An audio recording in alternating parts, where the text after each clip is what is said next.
You know, spinner fishing is one of the funnest ways to catch fish, and we're up here on a real easy way to fish. It's just sand up where we're at. I don't know if this guy's a real big guy, but we're gonna get him in the boat.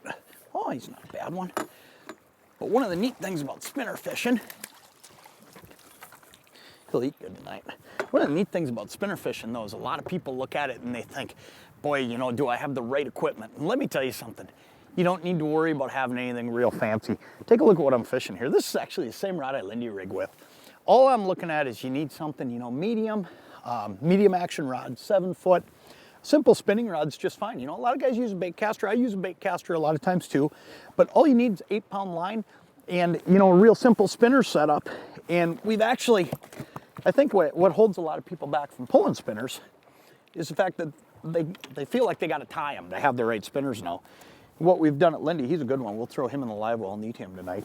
But I want to show you real quick. This is the new Lindy spinner. And this one here is a golden shiner pattern. This is a fluorocarbon line. It's got a quality 2-hook harness.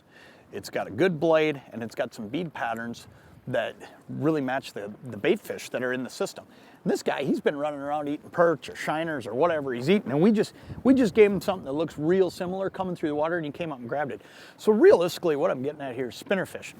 It's really not complicated. You don't need to go out and buy a lot of extra equipment to spinner fish, and you can buy this prepackaged Lindy spinner at any one of your stores, and it just makes it easy. Tie it on, go 1.5 miles an hour, you know, 1 mile to 1.5 miles, catch a drift with the wind like we're doing here.